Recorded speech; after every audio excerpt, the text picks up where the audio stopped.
ஸ்ரீராமச்சந்திர பரபிரம்மணே நமஹ. நீ கனிகளை உண்டு காலம் கழிக்க வேண்டியிருக்கும். வனவாசம் துக்கம் தரக்கூடியது. கடுமையான காற்று வீசும். கொடிய விஷம் கொண்ட பாம்புகள் முட்பொதர்கள்லாம் சேர்ந்த காட்டில் மனிதன் வசிக்கக்கூடாத இடங்களாக அது ஆகிறது. அதனால் துக்கம் தரக்கூடிய அந்த வனவாசத்தை நீ விட்டுடு அப்படின்னுட்டு ராமர் சீதையை சொல்லும் பொழுது மனம் வெதும்பி சீத்தை கண்ணீரோடு சொல்கிறாங்க. காட்டு வாழ்க்கையில் இருக்கிறதா சொன்ன ஆபத்துகள்லாம் எனக்கு உங்கள் அன்பினால் கிடைக்கக்கூடிய ஆசைகளாக நான் ஏற்றுக்கிறேன். வன விலங்குகள் உங்களை கண்டாலே அஞ்சு ஓடிடும் அப்படின்னுட்டு சொல்கிறாங்க. மாதிரி மேலும் சொல்கிறாங்க, முன்ன என் தந்தையோடு நான் இருந்த காலத்தில் ஒரு முறை ஜோதிட நிபுணர்கள் காட்டு வாழ்க்கையை அனுபவிக்கிற நேரம் எனக்கு வரும்னு சொல்லியிருக்காங்க. அங்க லக்ஷணங்களை வச்சுட்டு தான் அவள் சொன்ன அந்த வார்த்தைகளை கேட்டதுலேருந்து காட்டு வாழ்க்கையை பற்றி என் மனசில் ஒரு ஆசையே தோன்றியிருக்கு. இப்போ அதுக்கு ஒரு வாய்ப்பு கிடச்சிருக்கு. வனவாசத்தில் உள்ள சங்கடங்களையெல்லாம் எடுத்து சொன்னீங்க. திட மனசு இல்லாத வாழ்க்கை தானே அந்த மாதிரி சங்கடங்கள்லாம் ஏற்படும்.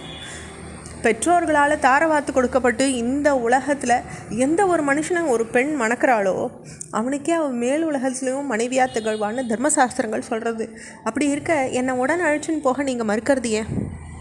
இவ்வளவு சொல்லி இறுதியில் நீங்கள் என்னை காட்டுக்கு அழைச்சின்னு போக மறுத்தீங்கன்னாக்கா நீர் அல்லது நெருப்பு அல்லது கொடிய விஷம் மூலமாக நான் உயிரை விட்டுடுவேன் அப்படின்னு சொல்லி சீதை வாதாடுறாங்க. ஆனாலும் ராமர் காட்டுக்கு அழிச்சின்னு போக சம்மதம் தெரிவிக்கலை. ராமர் மேலே அன்பு கொண்ட சீதைக்கு கோபம் ஏற்படுறது. ராமனுடைய சம்மதத்தை பெற்றுடுறதுக்காக அவரை குத்தி காட்டியே சீதை பேச தொடங்குறாங்க. உங்களை மருமகனாக ஏற்றுண்ட என் தந்தை ஜனக மன்னர் நீங்கள் ஆண் வடிவத்தை ஏற்றுள்ள ஒரு பெண்ணுன்னு அறியாமல் போயிட்டாரோ? சூரியனை போல ஒளி வீசி திகழ்கின்ற ராமருக்கு தைரியம்ன்றது துளி கூட இல்லைன்ற பொய்யான வதந்தி பரவ அது அயோத்தி மக்கள்லாம் பேச ஆரம்பிச்சுடுவாங்களோன்னு நான் அஞ்சறேன். உங்களையே நம்பி இருக்கிற என்னை புறக்கணிக்கிற உங்களுக்கு என்ன காரணம் கொண்டு அச்சம் ஏற்பட்டிருக்கு? குளத்துக்கே அழிவு தேடுற வகையில் நடந்துக்கிற ஒரு பெண் போல் நான் நடந்து கொள்ள மாட்டேன். மனசாலும் வேறொருத்தரை நினைக்காத நான் உங்களை விட்டு இங்கே எப்படி வாழ்வேன்? கேளிக்கையின் மூலம் குழப்பு நடத்துகிறவன் விரும்புகிறவன் போல் என்னை மற்றவாக்கிட்ட விட்டு செல்ல நீங்கள் நினைக்கிறது என்ன நியாயம்? நான் இல்லாமல் நீங்கள் வனம் போகக்கூடாது. உங்களோட காட்டு பகுதியில் நான் நடக்கிறது எனக்கு அரண்மனையில் நந்தவனத்தில் நடக்கிறது போல தான் நான் உணர்கிறேன். காட்டு வழியில் இருக்கிற புதர்களும் முட்களும் எனக்கு மென்மையான பஞ்சுகளாக நான் நினச்சிக்கிறேன்.